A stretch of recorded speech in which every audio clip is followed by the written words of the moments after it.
We started a new series last week simply called The Good Life. And for as long as people have been on the planet, we've been trying to figure out how to live the good life. So if you go back centuries to the ancient philosophers, you've got Plato and Aristotle and Socrates, all wrestling with the best way to achieve the good life. And then you've got story after story after story throughout history of people trying to find the secret to the good life. So you've got people like Ponce de Leon looking for the fountain of youth. Along the way, some people have described the good life as a philosophical ideal. Some people have defined it as a physical ideal.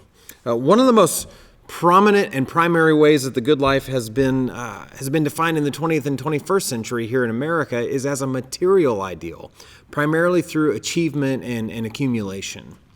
So what I want to do right now is I just want to paint a picture, and I want you to tell me if this sounds like the good life to you. So if you want to close your eyes to imagine, you can close your eyes, but whatever it is that you need to do. But imagine for me that your life looks something like this. So imagine that you know without a doubt that the people closest to you actually love you. And imagine that you've got people around you who you know will always have your back no matter the situation. Imagine that no matter what you did, no matter how many mistakes you made, no matter how many times you messed up in life, you'd be forgiven for whatever it was. Imagine a life where people always assumed the best of you. That no matter what you said or no matter what you did, people always gave you the benefit of the doubt. Imagine that you didn't have to worry about other people's ulterior motives because they actually didn't have any. Or imagine that you could always take people at their word, that the people around you always told the truth, no matter how hard it was to say or to hear. Imagine that you could always know that no one was ever lying to you. And imagine a life where whenever somebody told you the truth, it was always done with kindness and humility and respect and not with judgment or not with spite. Or imagine if what people said to you was in order to build you up and not to tear you down. Imagine a life where no one ever complained about you. Imagine a life where nobody ever complained about anybody because instead of complaining about other people, people simply talk to each other and not about each other. Imagine a life without gossip and talking behind people's backs. Imagine a life where if you had a problem or if you were going through something or you were feeling stressed, there were always people who were willing to help. Imagine that whenever you were going through a tough time, somebody showed up at your house with your favorite meal and your favorite drink or a bottle of wine. Imagine that everybody you interacted with made you feel like you were important to them, that they listened to you, that they tolerated you no matter what. Imagine a life where nobody judged you, where they just accepted you, where you didn't have to worry about how you look, you didn't have to worry about how you dress, you didn't have to worry about what you have or don't have. You didn't have to worry about how you perform. You didn't have to worry about how you think or what you think, but you just always feel welcomed and like people were genuinely glad to see you. Imagine a life where you could disagree with somebody and have really good and honest conversation with somebody. And you'd both walk away feeling like you learned something and that the other person learned something from you. And that you both walked away better because of it. Imagine a life where when somebody said, I'll be praying for you about that, they actually did. Imagine a life where you knew there were always people praying for you and you knew that you could always tell them what was going on in your life and they'd be praying for it, no matter how big or how small. And then to top it all off, imagine a life that whenever you got home, you were greeted with a passionate kiss from somebody and it felt like they'd just been waiting all day to see you. So raise your hand if you think that sounds like the good life to you. All right, raise your hand if you think you could settle for that kind of life. It sounds pretty good to me. Well, here's what you may not know. Every single thing I just described is taken directly from the picture that's painted by the New Testament authors about what life is supposed to be like in Christian community. This is a picture of what it's supposed to be like when Jesus followers live life together. It's a picture of what it's supposed to be like in the church. And if that doesn't sound like the good life, I don't know what does. There's this word that appears all throughout the New Testament. It's kind of like the glue.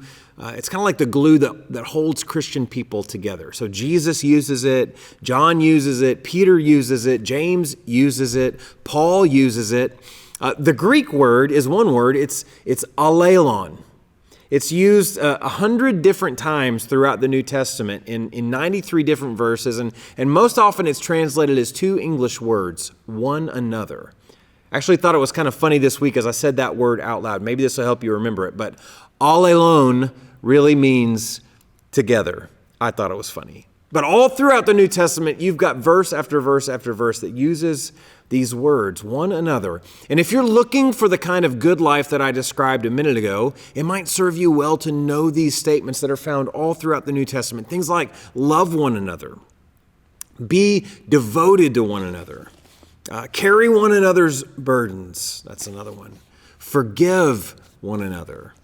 I like this one. Don't grumble about one another. Accept one another. Serve one another. Regard one another as more important than yourselves. Speak truth to one another. Teach one another. Encourage and build up one another. Pray for one another. And of course, my favorite, greet one another with a holy kiss. And all of these start with this one new foundational command that Jesus gives to his followers in the Gospel of John. So if you turn to John chapter 13, I love this story. It's one of my favorites. It never gets old to me. So John 13 begins on the last night of the life of Jesus on earth. It's the night before he's arrested and crucified, and he's with his small group. He's with his 12 disciples. And I love the line in verse 3 where it says, Jesus knew that the Father had put all things under his power and that he had come from God and that he was returning to God. It's interesting. For so many people, the good life is about flexing their power. It's about exploiting their power to get whatever they want in life. So if you read about the downfall of celebrities and leaders in our culture, their downfall almost always comes down to the fact that they cross the line with their power. So in trying to get more and more and more for themselves, like they abuse their power for their own benefit, and in the process they cross moral lines and ethical lines and legal lines because they've been led to believe the lie that that's what it means to live the good life, that they're invincible and that they can do anything they want. Jesus is actually in a moment like this. It says he knew that God had put all things under his power. Have you ever thought about what you do in a moment like that? I mean, if you could do anything, have anything, what would you do? Well, it's significant in John 13 that in that moment, Jesus got up from the table. He wrapped a towel around his waist and he began to wash the disciples' feet. That's how Jesus flexes his power. So if you keep reading down the page, Jesus washes the disciples' feet. They eat a meal together. I hope he washes hands between that. And as the night is winding down, Jesus huddles them together and this is what he says. A new command I give you, love one another. As I've loved you, so you must love one another. By this, everyone will know that you are my disciples if you love one another. And then every other one another statement in the New Testament can be traced back to this one another statement. Every other one another in the New Testament is an explanation of this one another. I've heard somebody say before that from this point on, when you open the rest of the New Testament, the primary activity of followers of Jesus was one anothering one another. So Peter and Paul and James and John, as they wrote the New Testament, they spent the bulk of their energy explaining and encouraging followers of Jesus to implement this one another and all the corresponding one another's so that people can experience the good life that Jesus offers. But here's the ultimate stating of the obvious. You can't one another without one another. You can't be one anothered by one another without one another. If you want to live the good life that Jesus described when he told his disciples to love one another, you have to have one another that you can one another. And you have to have one another to one another you. So raise your hand again. Everybody raise your hand, just one hand. Take your other hand and sit on it or put it behind your back. Like, go ahead, I'm waiting. Now, with your one hand that's raised, I want you to give me some raucous applause. Like, that's right. Thank you, thank you, thank you. Go ahead, I'll wait. Raucous applause with one hand. You see, trying to find the good life on your own is like trying to clap with one hand. Here's the truth that Jesus knew, that the disciples knew, that all of the authors of the New Testament knew. The good life is only found in community with other people. Because it's only when you're rooted in community with other people that you can experience the good things that Jesus intended for you to experience in life. The good life is the rooted life, rooted with other people. The Book of Ecclesiastes in the Old Testament, it was written by somebody who had spent his whole life in search of the good life. So tradition holds that it was written by King Solomon, and he was known as the wisest and richest king in the history of Israel. Ecclesiastes is like his reflection back on his life and the lessons that he learned. And so if you turn to Ecclesiastes chapter 4, there's this image that Solomon describes as he reflects back on the importance of having one another. He observes this. This is what he says in Ecclesiastes 4:7. He says, "Again, I saw something meaningless under the sun. There was a man all alone. He had neither son nor brother. There was no end to his toil, yet his eyes were not content with his wealth." And then he reflects back on it, and he says this, "Two are better than one, because they have a good return for their labor. If either of them falls down, one can help the other up, but pity anyone who falls and has no one to help them up. Also, if two lie down together, they will keep warm. But how can one keep warm alone? Though one may be overpowered, two can defend themselves. A cord of 3 strands is not quickly broken." A cord of 3 strands is not quickly broken. Now, I realize that this is going to sound absolutely ridiculous to you, but I know some things about braiding hair, right? You've got like the classic 3-strand braid. You've got the French braid that starts up on the crown of your head. You've got the double 3-strand or the double French braid if you want to kind of spice those two up a bit. Then you've got the Dutch braid that goes like all the way up to the front, and you've got the double Dutch braid. You've got the waterfall braid that it's like it has strands of hair coming through each knot, and it looks like a bunch of waterfalls on the side of your head. You've got milkmaid braids, it's like when you wrap braids all the way up around your head. You've got ladder braids, which is kind of like a double waterfall braid. It comes down into a waterfall, but then it goes into another braid, and it looks like a ladder all up on the side of your head. Now, I often have couples ask me to read these verses at their wedding, and I like to say to them, in all of my vast hair braiding knowledge, that if you just kind of loosely twist 2 individual strands of hair together, they might stay together, but if you put a slight bit of pressure on even one of the strands, they can come unraveled pretty quickly. But when you braid 3 strands of hair together, it becomes much stronger than the same strands of hair by themselves. Right? In the same way, if you just kind of loosely twist 2 lives together, 2 can defend themselves, is what it says. But it doesn't necessarily take a lot for those 2 lives to become unraveled. But if you intentionally and consistently weave 2 lives together with the power and the presence of God, there's not a lot that can unravel that. 3 strands woven and braided together is significantly stronger than any one strand on its own. The same principle is true with rope. And in fact, with rope, the more strands that are woven together, the stronger the rope. So 8-strand rope is stronger than 3-strand rope. And 16-strand rope is stronger than 8-strand rope. Now, why is that? Because the more strands you have woven into the rope, the more capacity the rope has to stretch under pressure. Not only that, but a rope is also stronger than the sum of its individual parts. So individual strands in a rope, they've got weak spots along them. They've got points at which they might break more easily, but in a rope, the weak spots are randomly distributed along the length of the rope. And the way the rope is kind of braided and twisted together, it allows the surrounding strands to cancel out the weak spots of the individual strands. It's the same thing with people. Right? We've all got strengths and we've all got weaknesses, and left on our own, our weaknesses can break us. But the more we're woven together with one another, and the more we're woven together with God, the more capacity we have to stretch under pressure. Right? Together we have strength that we don't have on our own. Listen, we need one another. So I just want to ask you, do you have some one another's that you can one another? Do you have some one another's that can one another you? You know what's interesting to me? We're the most socially connected society in history, and we're simultaneously the loneliest society in history.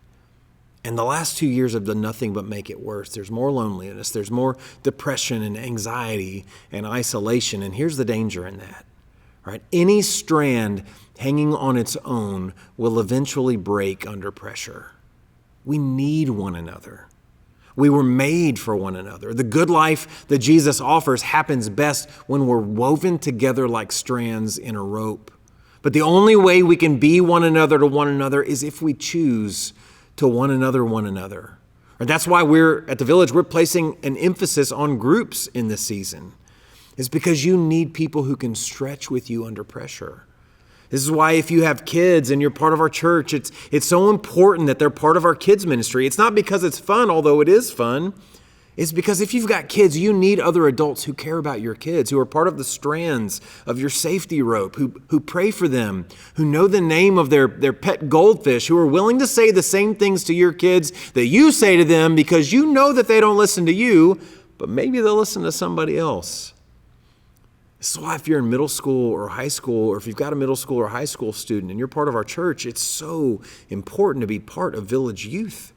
Right? If you're in middle school or high school, I hope you're planning, and you're in the area, I hope you're planning to come to our first youth night of the year on the 23rd, just next week at 6, right here.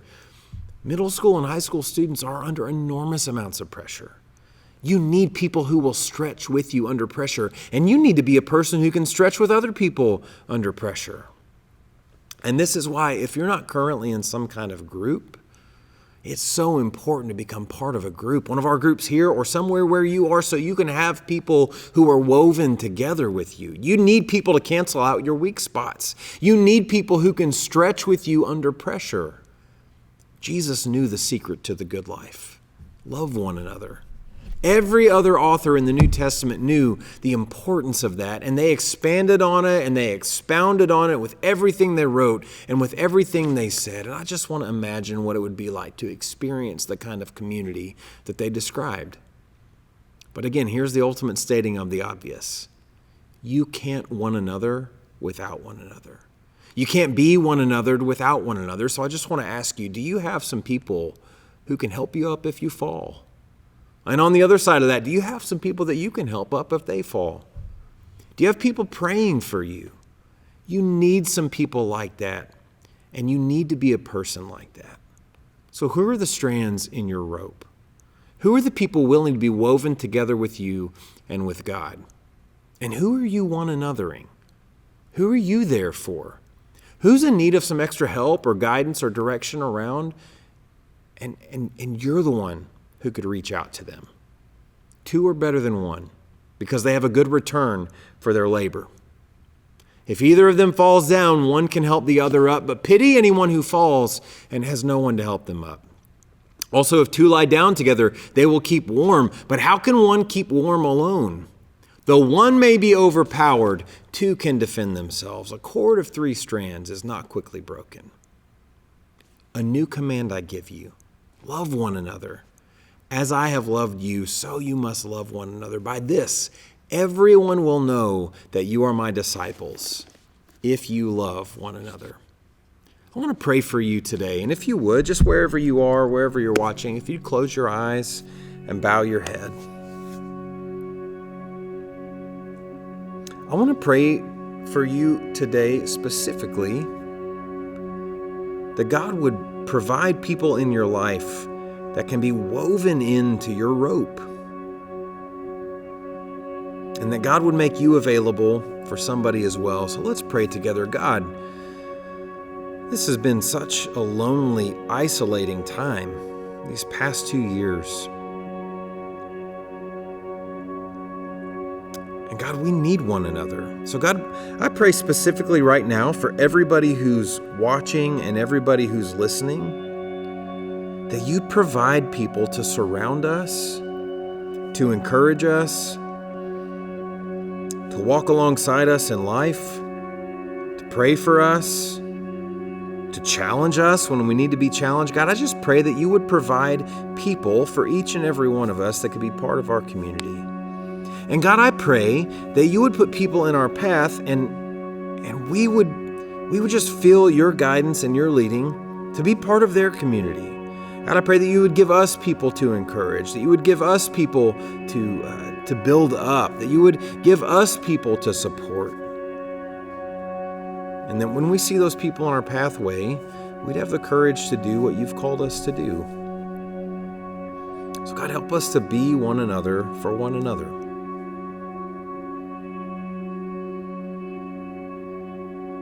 God, we thank you for Jesus, who gives us the best path to live the good life. We pray these things in his name. Amen.